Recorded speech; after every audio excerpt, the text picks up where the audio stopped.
Today I want to talk to you about something that hurts because it was real. I'm not going to try to convince you it doesn't matter. It matters. It mattered. That's why it's hard to let go. You don't release what you never held. You release what once was home. Maybe you're listening to this with your phone on the table, with a chat open you haven't written in for weeks, with photos you don't dare delete, because if they disappear from the screen, will the part of you that lived there disappear too? I get it. Letting go isn't forgetting. It's returning to yourself without dishonoring what you felt. It's surgery without anesthesia, but it's also the promise that you will breathe again. Breathe with me. Inhale. Exhale. You're not alone. Sometimes we think letting go is a violent act. Cutting, tearing out, blocking, vanishing.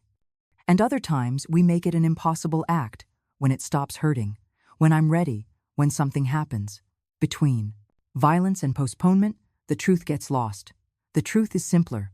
Letting go is a decision the heart makes, but the body carries out. That's why today I'm going to speak to your ear and also to your gut.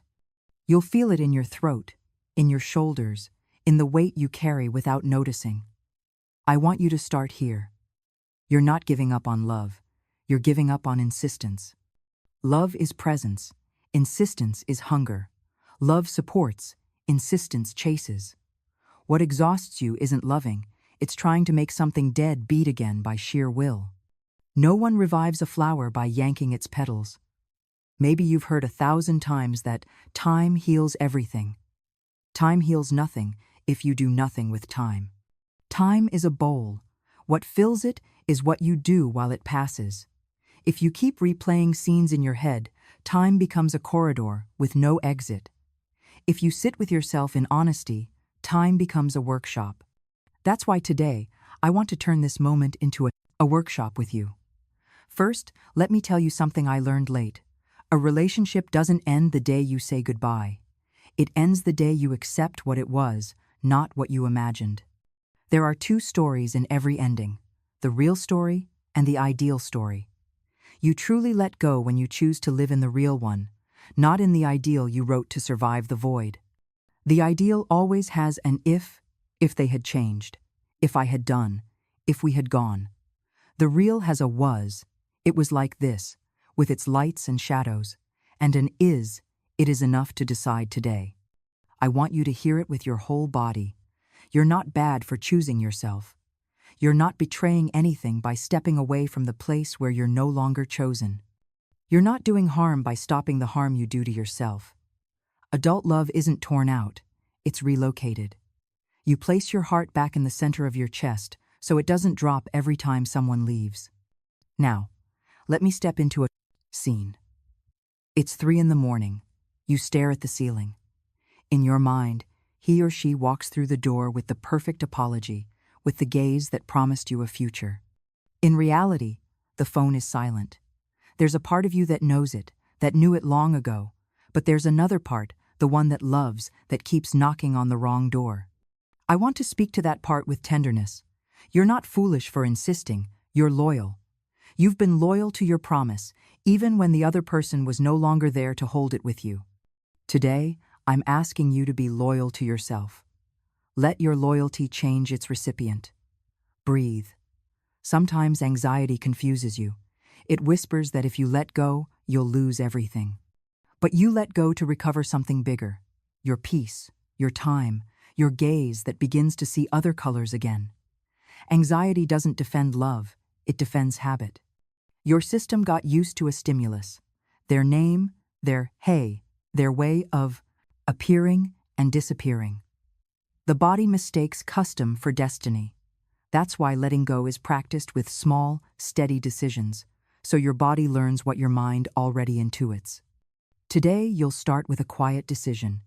You will stop being the curator of the museum of what-ifs. That museum is beautiful and cruel. It hangs perfect memories cut out of context, lights the 5 good minutes with warm spotlights, and hides whole days of indifference in the back room. You've been the guide of that museum, the one who explains to every internal visitor why that was so special. Today, you close the main gallery, not to deny what you lived, but to open another. the room of the true things that are still alive here. Maybe now you feel the urge to go look at their photo. Don't do it yet. Give me a few more minutes. I want to give you tools that won't break when night falls. The first is an act of truth. Do it in a low voice when you're alone. Sit on the edge of the bed and say, "This is what there was. This is what was missing. This is what I gave. This is what I couldn't give." There is no judgment, there is inventory. With that, and only with that, you can begin to build a from today onward. Without inventory, you repeat. With inventory, you choose. If your voice trembles, it's a good sign. It means you're finally saying something that matters. The second tool is for the body.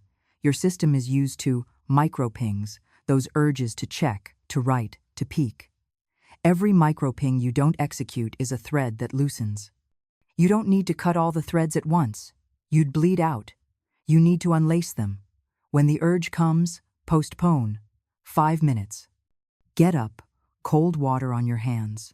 A short walk, a task that uses your hands. Folding, tidying, washing a cup. It's not avoidance, it's regulation. You're teaching your body it can survive an impulse without obeying it. Those 5 minutes become 10, then an hour, and 1. The day you realize that, without noticing, you spent an entire afternoon without visiting the museum. There's one more tool, the most intimate, grieving without spectacle. Grief decorated for social media doesn't heal. It distracts you from yourself. True grief is quiet and changes your voice. If a tear falls while you listen to me today, don't wipe it away quickly. Don't demand firmness from yourself. Firmness isn't forced, it becomes. Cry when it's needed. But don't tell yourself stories that hurt you. Don't say, "I'm not worth it." Don't say, "No one will love me." Those phrases aren't truth, they're panic.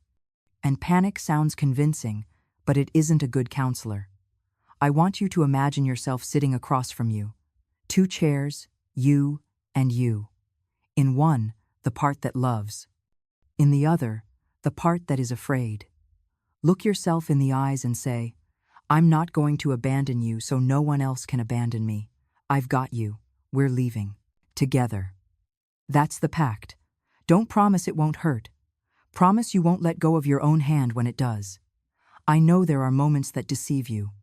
The days when you feel strong and think you could be friends, that you could see what happens, that you could do it without expectations. Don't blame yourself for wanting the minimum just so you don't lose everything.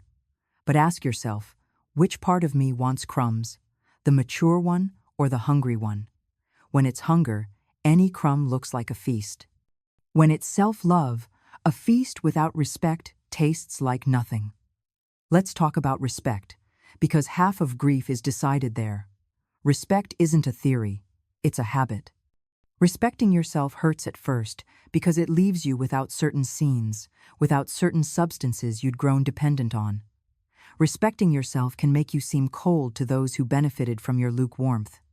I'm asking for courage. Lukewarmth holds up bonds that break anyway, only later, and with more scars.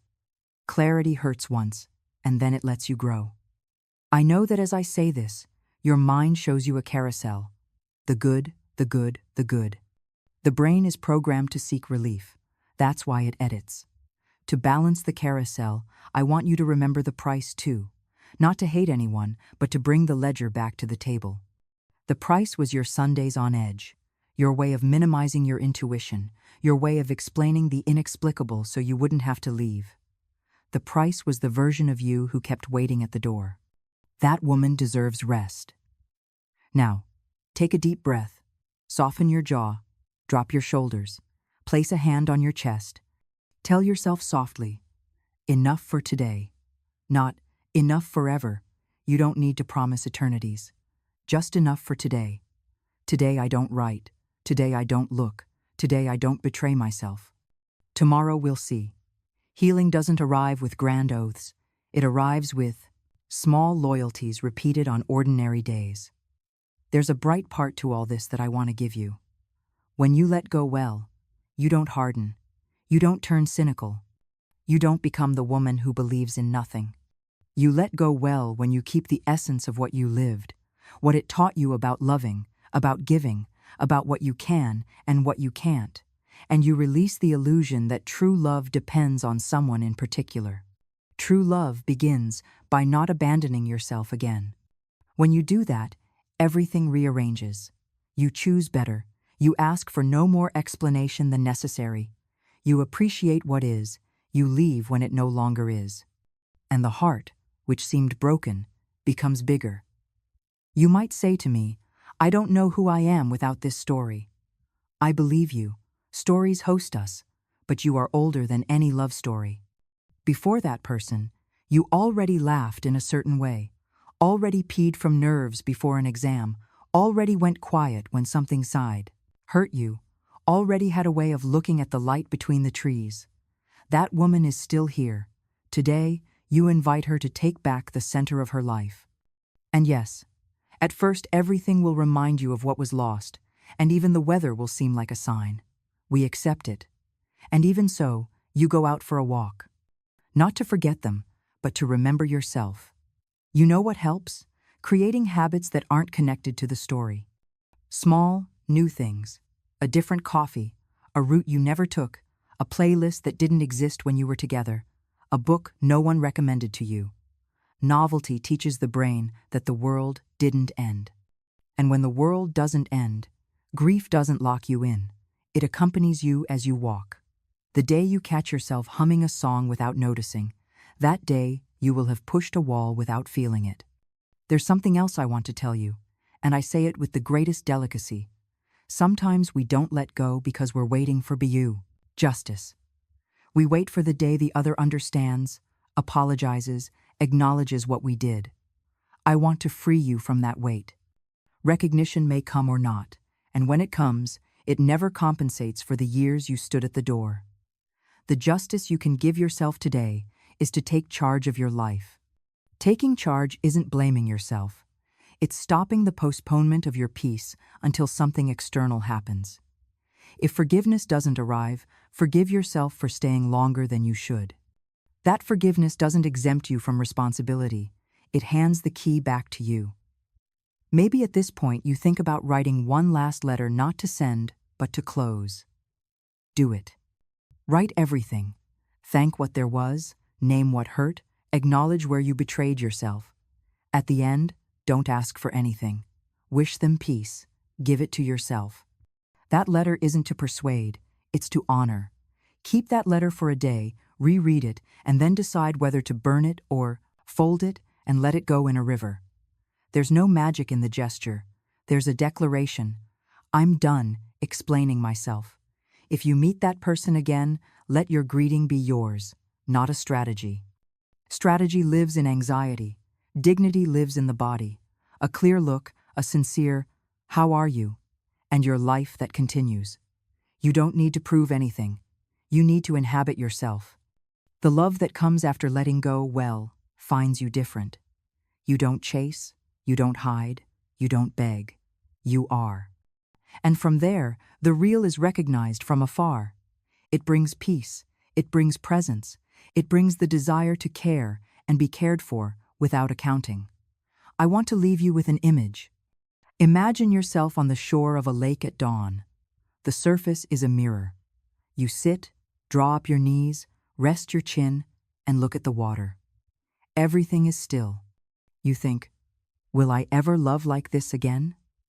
The honest answer is this. You won't love like this again. You'll love better. Not because the other was worse or you were naive, but because now you have yourself. And a woman who has herself loves differently.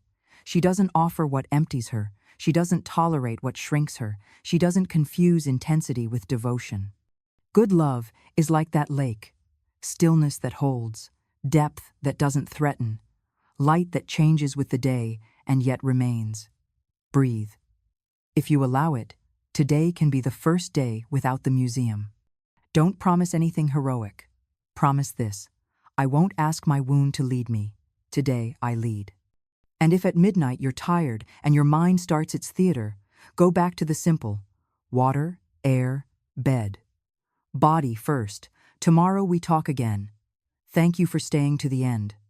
If this touched a nerve, gift it to yourself again tomorrow, with hot tea and calm. Share it with someone who needs to hear it without judgment. And when you can, write yourself a small note and stick it on the mirror. I don't let go to lose you.